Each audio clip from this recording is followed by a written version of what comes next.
Good afternoon, everybody. Welcome to this PEROSH webinar with some speakers and authors from this publication, a book on sustainable work in Europe, which we will focus upon during this session. We have a few of the authors here who have contributed to this publication, including one from a PEROSH Institute, which is the HSE in the UK. And we have speakers from the Netherlands, from Sweden, and from the UK. And we hope you will enjoy it. Some of you might have attended earlier our webinars. A few house rules. If you want to post a question, please use the Q&A. And then when we have time for it, I will moderate these questions to the speakers who can best answer these questions. And if you have downloaded the program, you can see also the email contacts of all the speakers. So if you have any more additional questions later on, feel free to contact those speakers and ask these questions. The whole webinar, which will last for 1 hour, we will try to stick very strict on this time. The whole webinar is being videoed, it's being filmed, and we will publish the video of this webinar later in the PEROSH YouTube feed. And all registered participants, the registered one and the ones who are participating, of course, will receive a message with a link to this YouTube video. So let's get started right away, because we have 4 speakers, which is a bit much for 1 hour, but I'm quite sure we can manage. And I would like to give the floor to Kenneth Abrahamsson from Sweden. And Kenneth is one of the editors of this book, Sustainable Work in Europe. Also, Richard Ennels is a co-editor. And Kenneth will say a few words on this publication, and then we go on with the other speakers.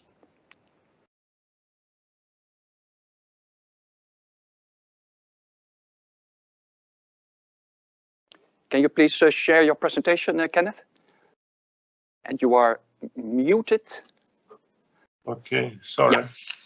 Yeah. If you can share it, then we can send it to the participants.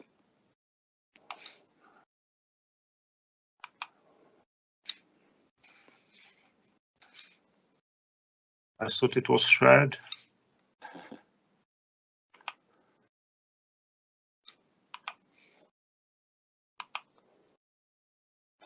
Isn't it shared, no? No, it's not yet.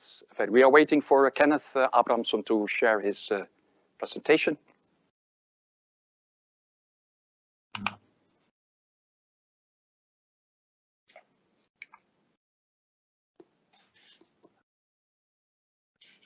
Sorry.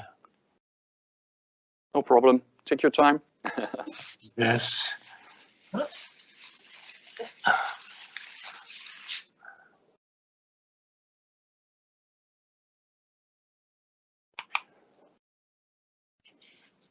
There is no place to click on for sharing. Yeah, it's a button in the upper right corner, just next to the red button. You should not press that one. It has disappeared. I can't see it. Sorry. If you go a bit more up with your cursor, sometimes this taskbar appears. Okay. You cannot find it? Or else we move to the next speaker, perhaps? No, I press on sharing. Ah, yes. You did? Okay, fantastic. Yeah, here it comes. And then please go to PowerPoint, which is the taskbar at the bottom of your screen. Yeah, that's the one. And if you can fill the whole screen, now the floor is yours, Kenneth. No, it's okay. Oh, I'm sorry for this. I was lost. I was more used to Zoom. Let me first say that I and my co-editor Richard Ennels, we are very grateful for the PEROSH digital generosity by sharing ideas related to our book on sustainable work in Europe to to broader European context. The main focus of the book is how we should meet the challenges of digitalization, climate change, and the pandemic. Now, however, we are in quite new social and economic and political context. The book was published in July, and very much has happened after that. The book is divided into 3 sections. I will not go into details. One is on sustainable work, the concept, policies, job quality. The second is on sustainable work, innovations and the green transformation. And then we have also the implementation part. In the book, we also have highlights. I wrote myself on sustainable work. We have 3 presentations here in this session. We have also a presentation from a chapter from Frans Effe from Eurofound on the life course perspective. There are many phases of sustainable work to work in the life course perspective. We have also sustainable work and job quality, the issue of good jobs. We have sustainable workplaces for innovation and growth. And then we have the climate change, the low carbon approach, the circular economy, and also sustainable production systems. So in a more general way, the research challenges for sustainable work are, we are on a journey from green jobs in the agriculture and forestry gardening to green jobs in the circular economy, waste management, recycling, to green jobs to adapt to climate change and to non-fossil energy systems, and also green jobs in intersectional perspective, gender, ethnicity, age, and social distribution in society, and also green jobs related to workplace organization, to workplace innovations, and of course also in a PEROSH perspective, green jobs related to health and OSH issues and the participatory angle. Here are some sources that you could catch up later on. And finally, I will thank also my co-editor, Richard Ennels. Without his help and his professional editorial skills, this book would still have been a note on a piece of paper. So thanks for my presentation. It didn't have a good start, but now we continue for the main parts of the session. So I will end my sharing. Now, yeah, thanks a lot, Kenneth, for this introduction. Could you close the sharing? Yeah, because it's. You can stop sharing now. You have stopped sharing. Thanks a lot, and also. Oh, you should stop sharing, Kenneth, please. Yes, but this part has a bit up high, and then or down there in my window where you see me, you can also stop sharing. Yeah, that's one. Yes. Okay. Okay, great. Thanks a lot. And also thank you, Richard, who is also with us in this workspace. Thank you for editing this book and collecting all the authors. Just one question, Kenneth. How could people order this book?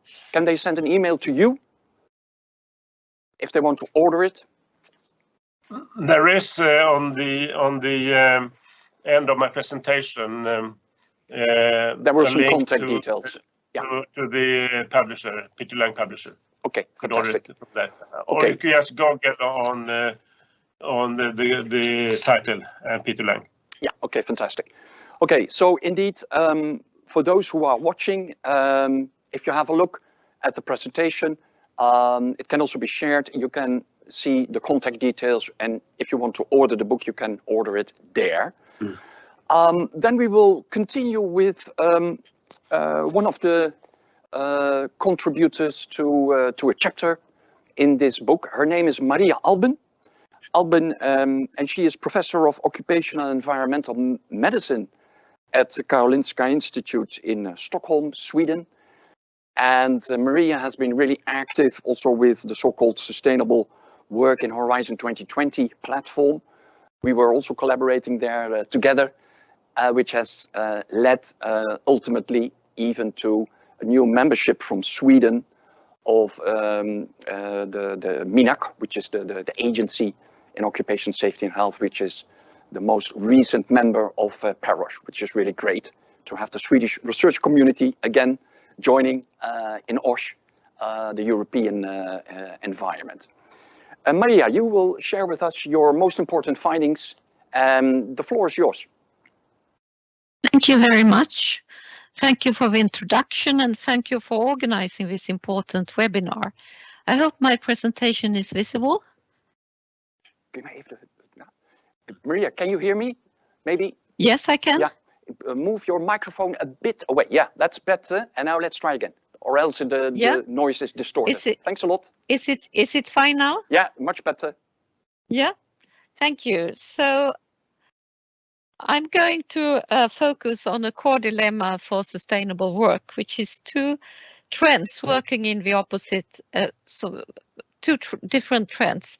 It's the increasing disparities in health that we see throughout Europe, and it's the increasing expectations on career longevity.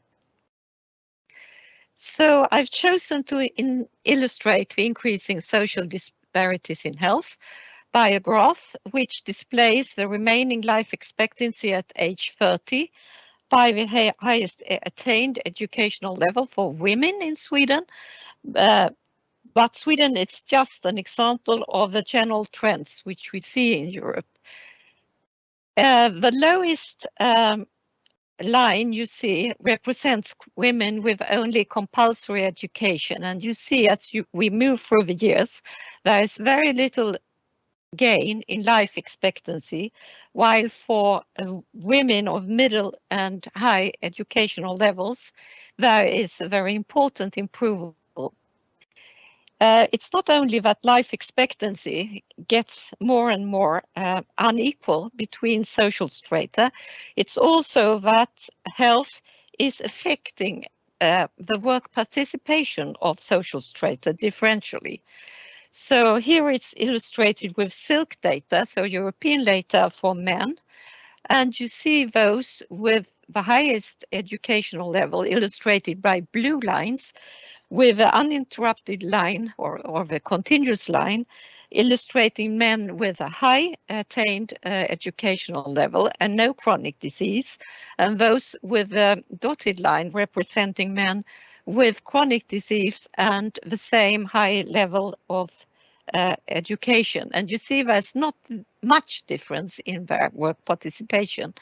But if you look at the red lines, which represent men with low educational level, you see there's a substantial difference in work participation between those without chronic disease, which is the continuous line, and those with chronic disease, which is the dotted line. So chronic disease is affecting men with low educational level more than those with intermediate, and especially those with high educational level. And low educational level is often associated with manual work and heavy physical work. Heavy physical work is a key driver of inequalities in work participation, especially among aging workers. The graph displays the relative risk for disability pension with a musculoskeletal disease diagnosis, and you see that it's gradually increases with the physical workload.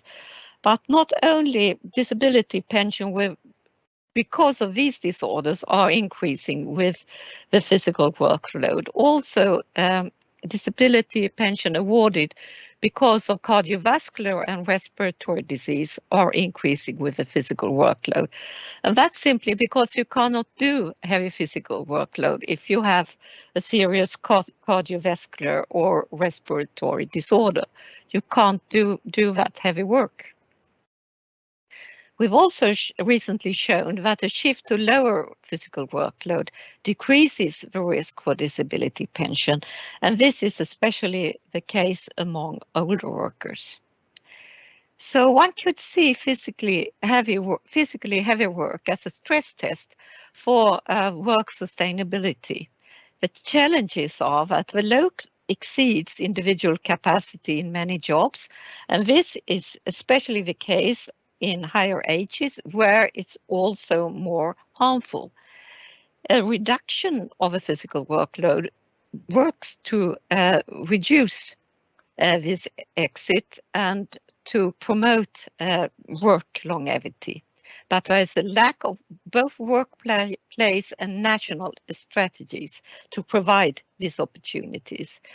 And it's also been shown that there is less access to flexible arrangements for manual workers than for white-collar workers, and also less coverage by occupational health services. So it's a sort of inverse relation between access and needs.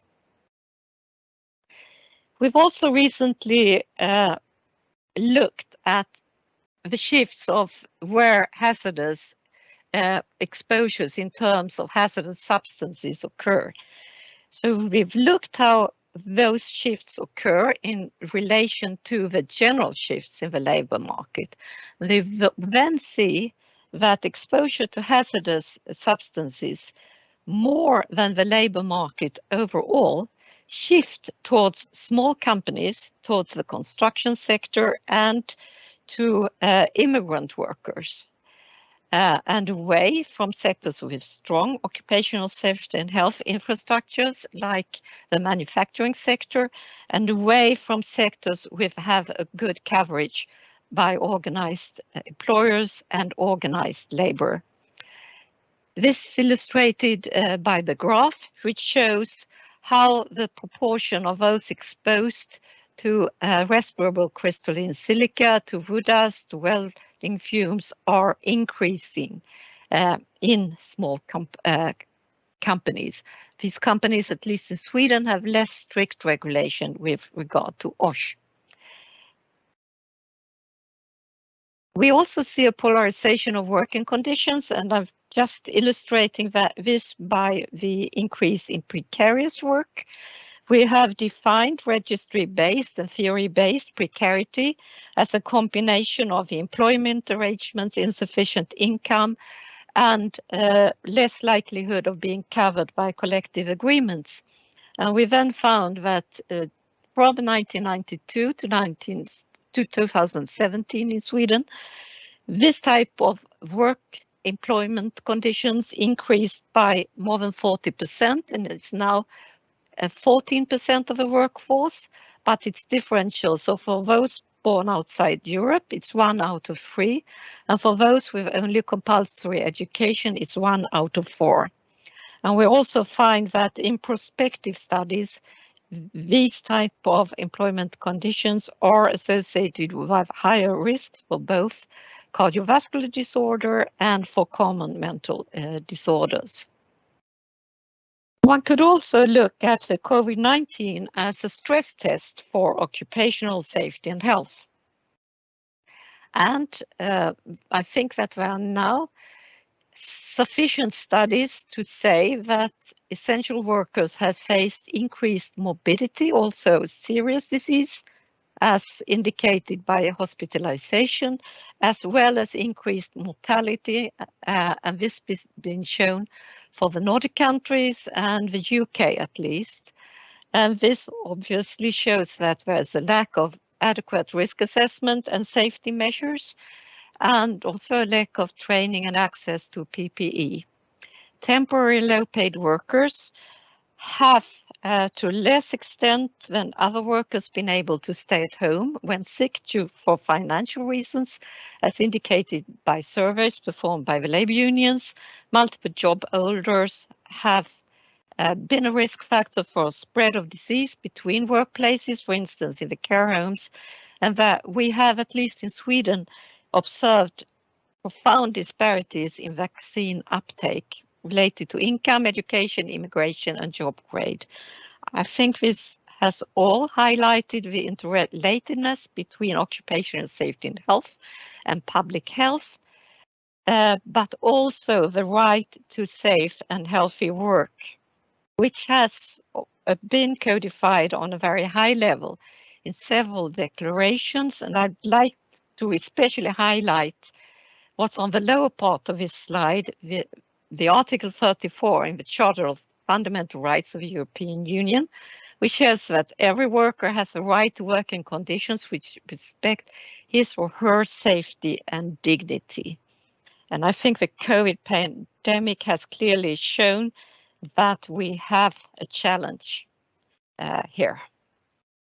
So with regard to sustainability then, I think we are at a sort of crossroads where we can choose a path which leads to more sustainable work and job longevity by focused work to close the social gaps in health, using enabling technologies, skills upgrade to match digital and green transitions, and then adequately address the shortage of skilled workers, and have supportive and inclusive welfare systems.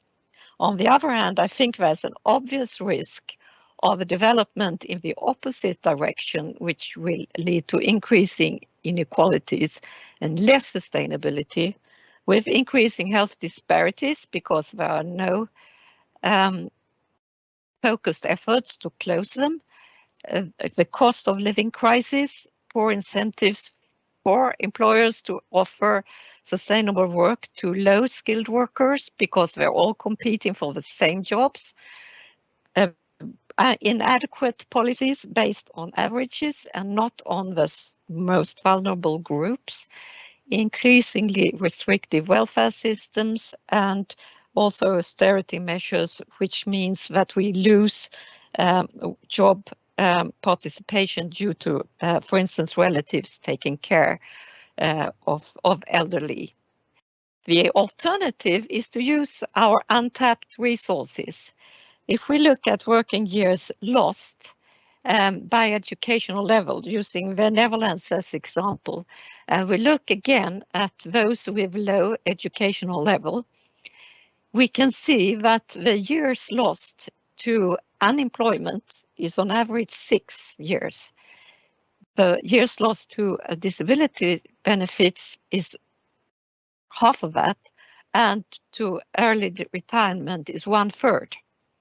So clearly, skills upgrades to address the loss of working years is a very relevant and effective measure for this group.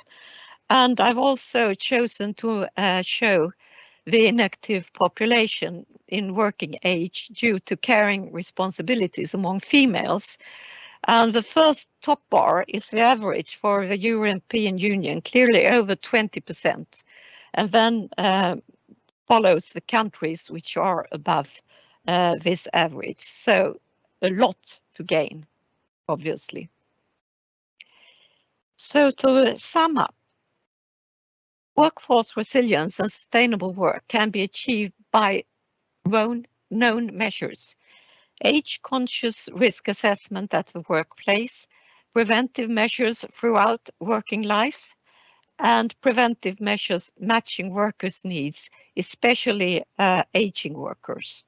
Lifelong learning, especially for those with short education, and inclusive welfare systems which protect life chances, like affordable and good child and elderly care, and adequate access to sick leave compensation and disability pension. I also think that we should maybe advocate a sustainable work in all policies. For instance, I think that using public procurement of fair work as a very conscious tool to level up working conditions in the most vulnerable sectors is an underused opportunity. And with that, I would like to conclude my presentation. Thank you.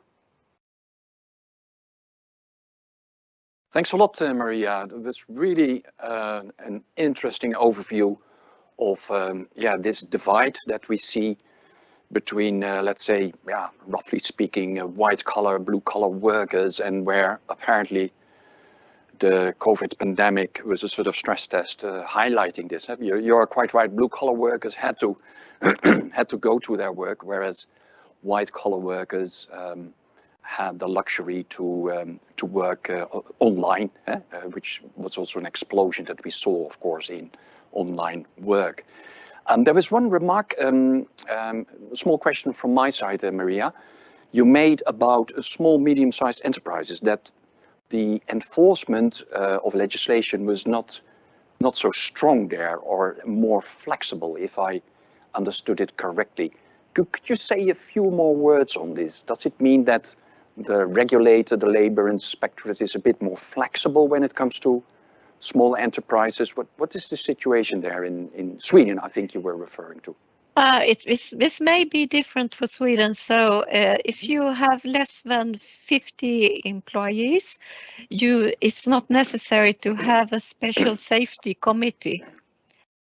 And in general, access to occupational health services would be less in these companies, and also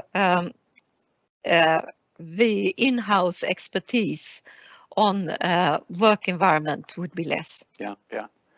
Okay, so that makes it clear to me, because in the Netherlands we have a bit similar situation where indeed I think also the threshold level is 50 employees or less, where, for instance, an official approval of the risk assessment is not needed by an expert. And so that is also a bit more flexible regulation towards small enterprises. So this is clear, which is a pity.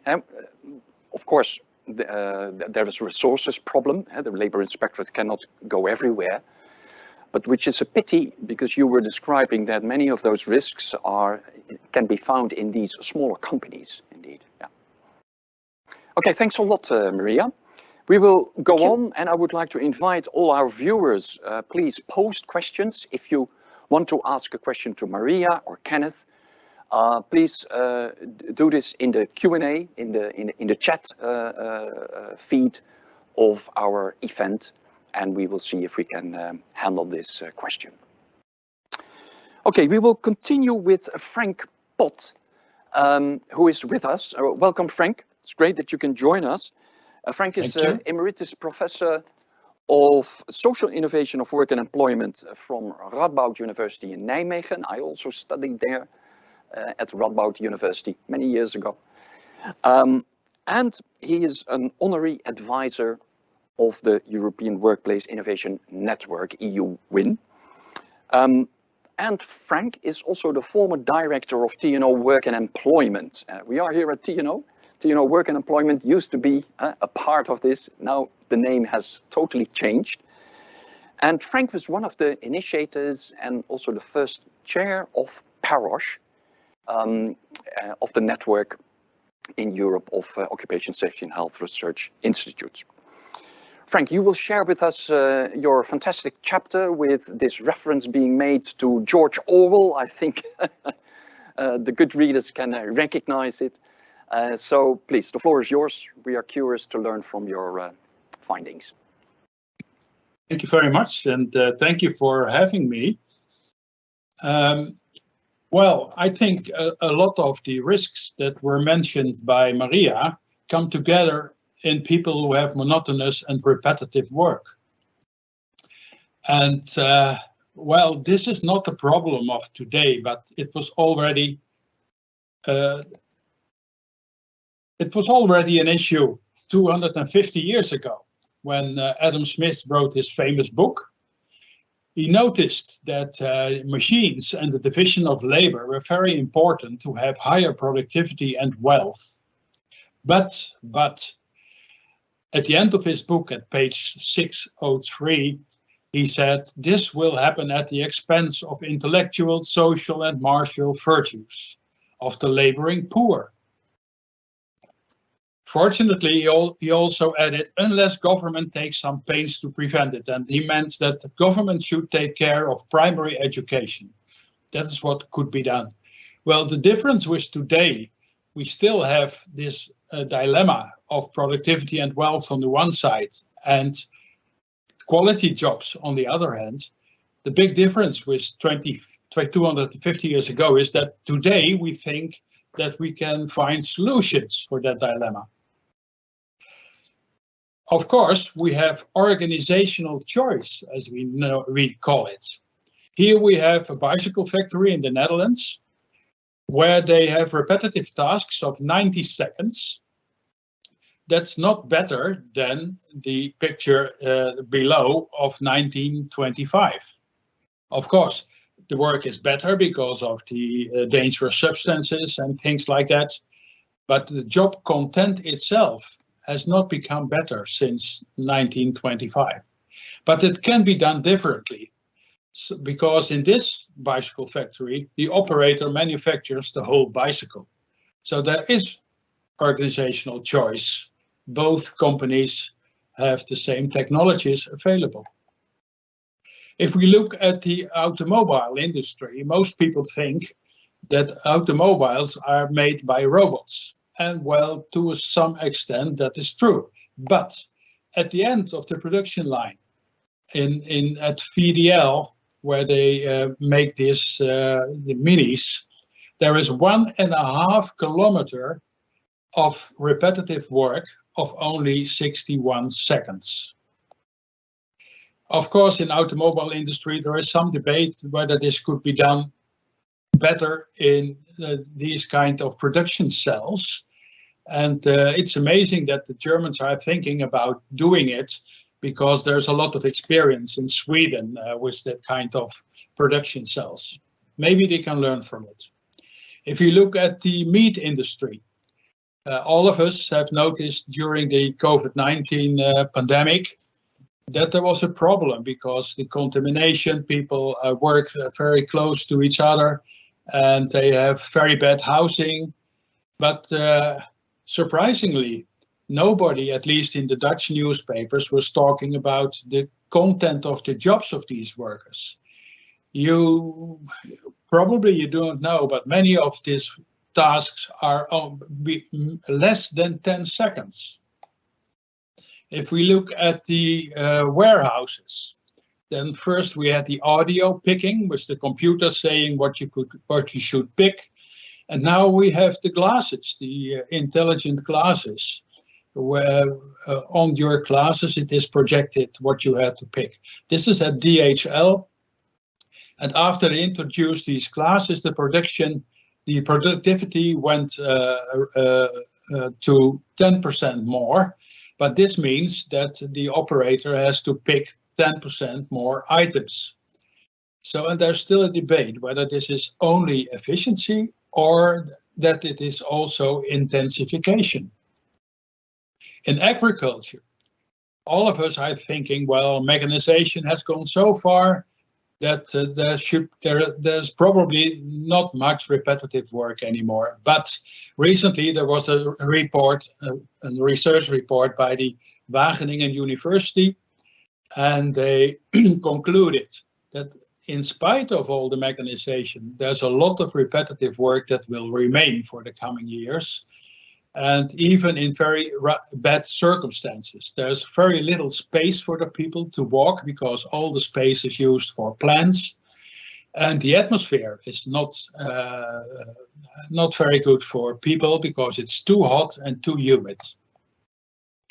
Even in this most modern factory where they prefabricate parts of houses. So with these parts, houses can be built in one day. So it's one of the most modern factories in the Netherlands.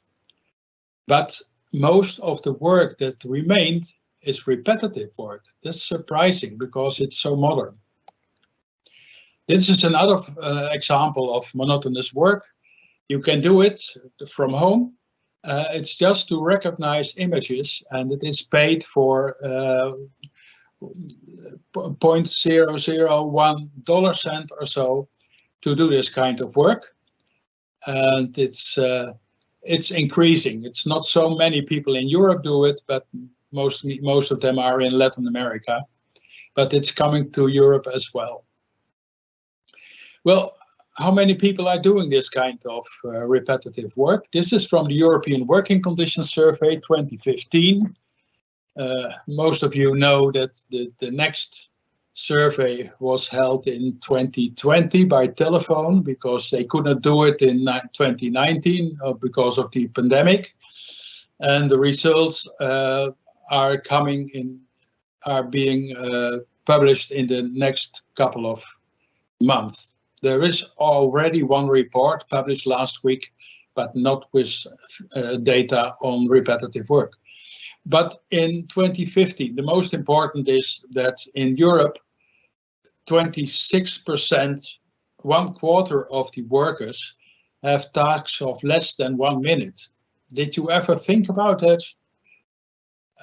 In Germany, it's less, the Netherlands and Sweden, but it's still 17%. And if we look in Germany, it's 25% who have tasks between 1 and 10 minutes. So we are really talking about a lot of people doing this work.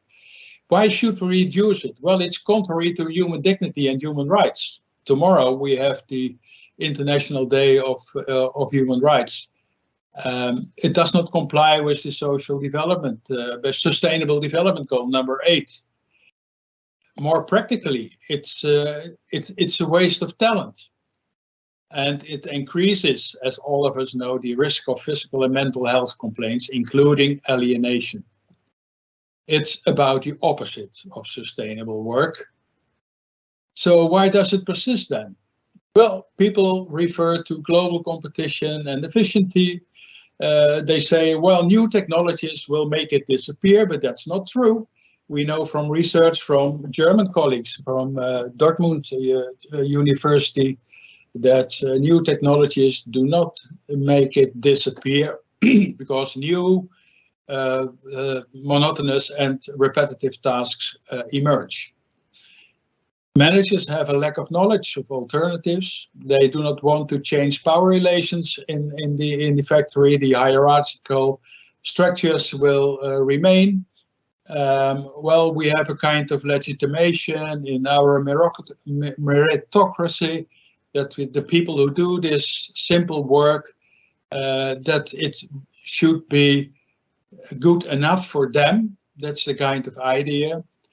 And to become a bit more cynical, consumers, if you look at the meat industry, they prefer low prices and animal well-being over employee well-being. That's the same in the advertisement of the meat companies. They say a lot about animal well-being, but very little about employee well-being. Maybe it's also because many of them are migrants. I hope it's not, but I'm afraid this will contribute to the lack of concern. Well, what can legislation do? We have the EU directive alleviating monotonous work. Sweden has the best legislation because it says normally no work that is repetitive, but there is an exception. The Netherlands say, well, it shall be avoided where this can reasonably be required. Well, imagine you are a labor inspector. What can you do if you see monotonous work and you have to reason why this should not reasonably be required? So legislation is not very strong. What shall we do? Attention and soft regulation is needed, as well as countervailing power, because there is a massive market failure to create a good jobs economy. The market economy will not provide good jobs by itself. And we know that job autonomy and workers' participation are very beneficial for organization and employees. We know that from the European Company Survey. There is a lot of dissemination of good practices. There are already European tools for psychosocial risks, and there is a new policy by the European Commission on Industry 5.0, which means that it should be human-centric and social-centric. And social-centric means that it should take into account the environment and also the welfare of the populations. And of course, workplace innovation, workplace development, some countries have this kind of programs. They could help to overcome this kind of work, and collective agreements, such as the collective agreement on digitalization between the European social partners that was agreed on in 2021. But we cannot solve this by research. There should also be countervailing power. So the politicians, as well as trade unions and the sensible employers, they should think about how to improve monotonous and repetitive work, because it's a shame that so many people are still doing that kind of work, which is contrary to human dignity. That's my presentation. Thank you very much, Frank. Really interesting. And indeed, you are right. Maybe in the minds of many people, there is this myth that repetitive work is something from the past. Everything is solved. We had a strong labor inspection and now we don't have these problems anymore, but we do, even in very innovative new industries, as you were showing to us.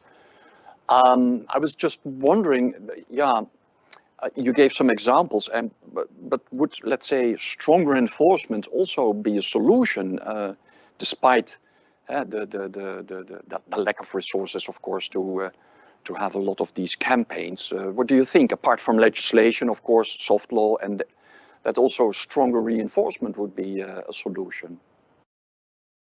I'm afraid that's difficult, because as we have this legislation of today, then the employer who does not want to change anything can say, well, in this specific situation, there's no alternative. Yeah. And what should an inspector say? Yeah. So I think the best solution is to develop campaigns, and to raise the consciousness about that this is not according to human dignity. Yeah. More people should acknowledge that. And then we can start experiments and so on. We are trying to do that in the Netherlands now. There's not a campaign yet, but we are trying to raise awareness that there should be campaigns on these kind of issues. Yeah. Okay, thanks a lot. Really interesting to see. We will go to the last speaker, and this is Mary Trainor, Head of Science, Impact and Quality of the UK Health and Safety Executive. She's an active member, former chair of the PEROSH Scientific Steering Group, and she began her career as an experimental particle physicist and was a fellow at CERN in Geneva. Well, there's a much more to say, Mary. Your biographical information can be read in the program, of course. HSE is the regulator in Great Britain, but they are also doing a lot of research, and they are a prominent member of PEROSH. And what Mary will do now is highlight the most important elements of a chapter that she wrote together with some other authors from PEROSH in the book Sustainable Work in Europe. And this is on PEROSH and its activities. And perhaps, Mary, you can also relate a bit to the issues raised by Maria and Frank, what is happening in the PEROSH network in that in that respect. Please, the floor is yours, Mary. Thank you, Jan Michiel. Can you see my slides? Yes, perfect. Excellent. So, I'm here representing PEROSH, and I'm a member of the Scientific Steering Committee, and I'm from the Health and Safety Executive in the UK, where I'm Head of Science, Quality and Impact. And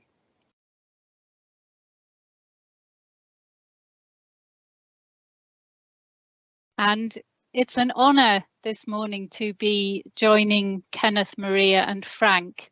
And my congratulations to Kenneth and to Richard Ennals for coordinating the excellent book on the concepts, the challenges and the conditions for sustainable work in Europe.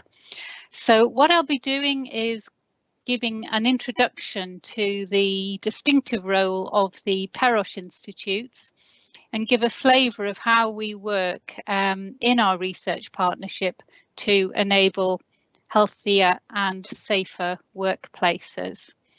So we are very shortly celebrating our 20th anniversary, and I'm delighted that Frank can join us as one of the initiators of PEROSH.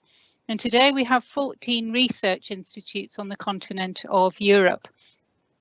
And each of our member institutes is a national institute for occupational health and safety research. And the distinctive role that we have is in anticipating, in creating and in synthesizing the evidence needs to underpin and inform the actions of our national policymakers, of our regulators, of our inspectors, of health and insurance systems, and of industry, trade unions, and all importantly, of course, as well, of OSH professionals. And as Frank says, research on its own is not going to give us sustainable workplaces. And what each national institute does in their home country is providing that engagement with their national partners.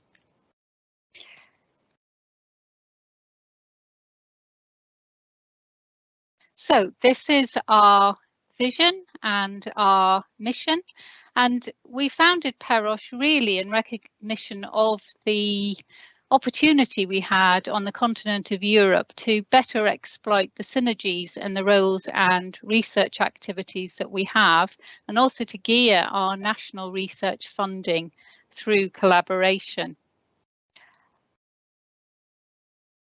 Let me start with the fundamentals. In this ever-changing world of work, the promotion of health and safety of the present and future workforce is crucial for guaranteeing a healthier, longer and more productive working life. And as Kenneth, Maria and Frank have eloquently described, we face many ongoing as well as new and emerging challenges. We see that musculoskeletal disorders and work-related stress continue between them to lead the sick leave of our workers. We also have the ongoing challenges of respiratory health, ill health, and while some of those relate to new chemicals, we have huge challenges ongoing from the risks for things like exposure to flour of our bakery workers that have been with us for centuries. We also, however, have new opportunities, and it is how we meet these opportunities and realise them that is core to improvement.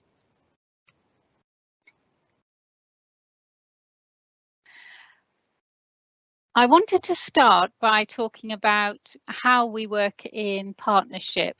And during the pandemic, it really came home to me how valuable it is that we have our partnership where we operate on a basis of trust, where we have known each other for many years and we can share so rapidly emerging evidence on how to tackle transmission, on how to support the mental health of workers. And from the outset of the pandemic, we had a coordination platform for our workers where we shared this information really rapidly, identifying new issues and sharing emerging research findings well ahead of publication. Some of the examples of really innovative work are things like what we saw our Dutch colleagues in TNO doing very early on with an app for healthcare workers, trying to understand what the challenges for mental health and well-being for them were, and relaying that rapidly within the Netherlands so that measures could be put in place to support them. We saw within our Swiss Institute really rapid action on how could PPE potentially be contaminated in the event that there was not enough within the healthcare system. And for instance, we drew on that work with our own work in the UK. In the UK, we have, as a result of the change in pace during the pandemic, done work on sharing data across public health and occupational health, using state-of-the-art data analytics, text mining type activities that mean that in terms of preparedness for future pandemics, we now have data sharing in place that allows or will allow real-time following of pandemics, of clusters across the country and across different kinds of workplace. And that data is so important to understand transmission and health inequalities. I want to move now to the work that we do across PEROSH with our international conference series. And this is the series on well-being and work initiated by our PEROSH Wellbeing Group. We had the first conference in 2010 in Helsinki. And had a hugely successful online conference this year organised by our Polish members. And the group very early on brought out the paradox that good work is good for you, but that work can also harm your health. And so the focus, and that's shown graphically through the PEROSH Wellbeing tree, is understanding what are the antecedents and also understanding the fruits, which are what are effective interventions to enable the well-being of our workers. And something that we have seen through the International Conference series is a real shift in the evidence globally from where we were in 2010, knowing a lot about what causes the issues, through to more information and evidence emerging now on what interventions are effective. And that is the key area for making a difference. We also have, and we've had two now, PEROSH conferences on prolonging working life. And as Maria has said, we have huge challenges now to ensure that the workplace is fit for workers, to understand what the needs of individual workers are, and to look at the wider impacts of demographic change across Europe. I'm going to move on now to say something about our joint research project. We start a joint research programme. So we started this in 2009. Our joint projects bring together participants from around the network, bringing their own funding, and at any one time we have about 8 different joint projects. And it's really the biggest commitment we have as a partnership.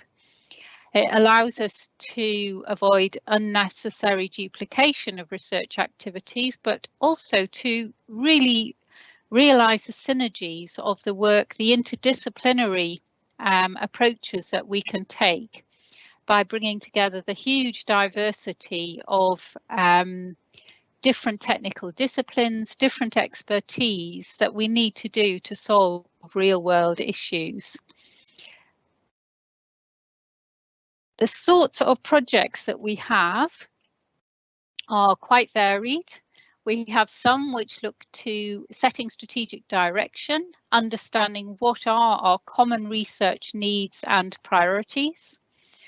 We have projects which are specifically targeted on evidence synthesis. That's looking at what evidence exists and how we can bring that together to generate new insights into what we can do to better improve health and safety at work. We have knowledge sharing workshops, data frameworks that allow us to share data and information across our nations, and a particular focus on work to provide the practical tools and guidance that, that workplaces need. So, for instance, on musculoskeletal disorders, our ergonomists have provided a practical technical guide on how to assess occupational sedentary behaviour. They've also looked at tools on how do we understand upper limb work and the stresses that this puts on people, and how do we protect against it. We have a project which looked at exposure to ultraviolet and infrared radiation amongst welders, and the potential damage to eyes and skin, which was converted then into practical risk assessment, a very simple practical risk assessment tool which can be used by companies. I'd also like to reflect on the work we do in terms of newer technologies. So, for instance, net zero technologies, the circular economy, the challenges of climate change.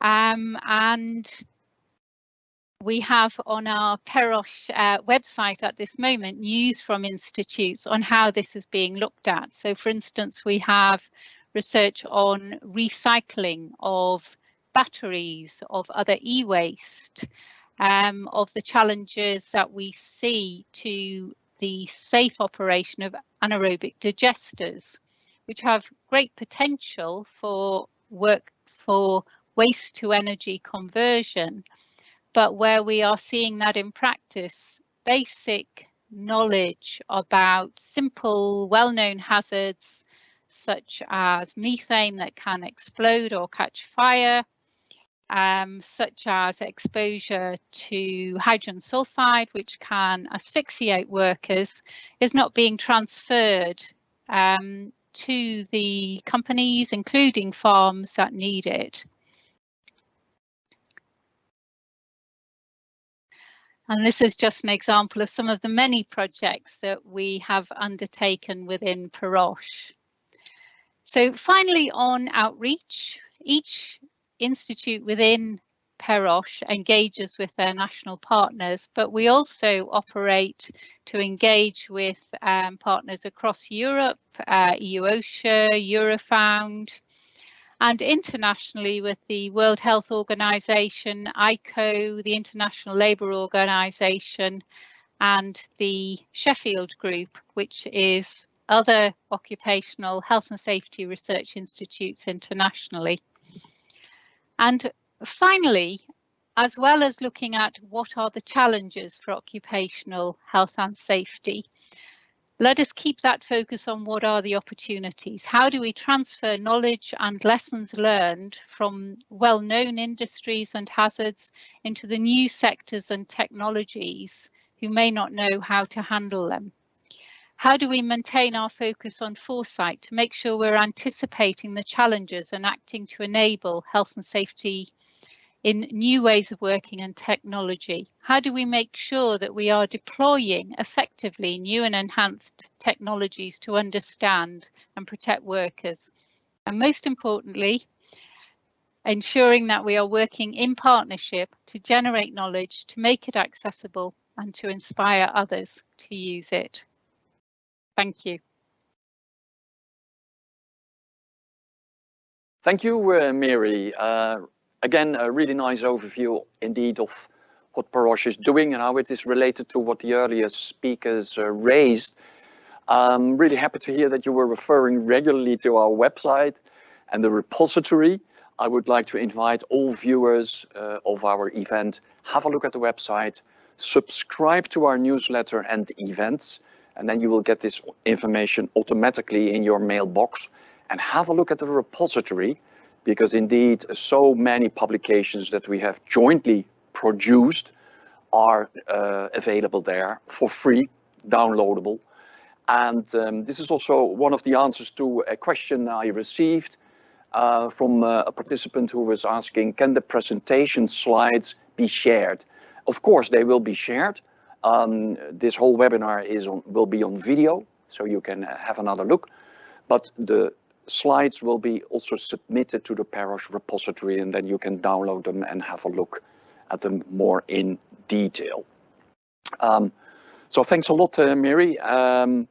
And we have a few more questions. It is 4 o'clock, but I take the liberty to add a few more minutes to our webinar.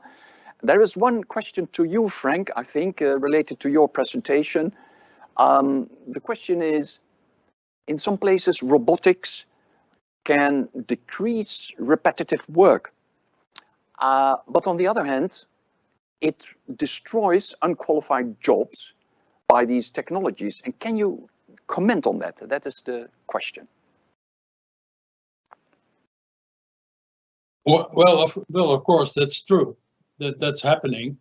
And fortunately, robots can be used to get rid of dirty or heavy or monotonous jobs.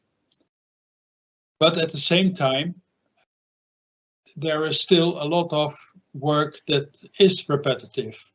So it doesn't seem to become less. If you look at the data of the European Working Conditions Survey from 2005 until 2015, there's not much difference. It's almost the same. And recent research from German colleagues shows that that new ways of repetitive work emerged. You just think of the warehouses. They have become very important, and there have become many more warehouses during the pandemic. So the number of employees that is working during the night work is increasing, and repetitive work in warehouses is increasing, and it's even becoming worse and becoming more intense. So we have to look at both sides. So where can we use robots and other automated systems to get rid of repetitive work, but be aware that new types of work emerge. Yeah. And then hopefully with more enriched tasks, more integrated labor. Yeah, sure. And there are examples of companies and even of sectors where they try to improve that. Yeah. So it's not an impossible mission. No, it's not. Okay, thanks a lot. Then there was another question. Are there any plans for a PEROSH conference in 2023? And which topics might be in favor? Well, there are plans indeed. Mary was referring to our anniversary, 20 years. We will also celebrate that. It will take place in Stockholm, in Sweden. Our Swedish member will be the host. The theme is almost defined, and this will be published again on our website, so please have a look. One remark, this is a so-called members-only event. However, we are discussing within PEROSH maybe also to have a live stream of some keynote speakers, some parallel sessions that are available to the public worldwide, in Europe or else in the world. So this is indeed in preparation, and please follow our website, subscribe to the newsletter, and then you will get this information as soon as possible. One more last remark from me. Mary was referring to circular economy. We will publish very soon a new newsletter, thematic newsletter on circular economy. Indeed, with some contributions of our members, what they are doing in this field. And then next year, in January, the earliest, we will have another webinar with 3 authors who will present their findings to you. So this will also be published and announced, of course. I would like to thank all speakers very much for attending our webinar and sharing their findings and their experience. Thank you very much. And I would like to wish everybody who's watching from Kazakhstan to the US, we have a lot of participants across the world. Enjoy the festive days if you are celebrating these. And I hope to see you again in our next webinar next year. The earliest, this will be in January. Thank you very much.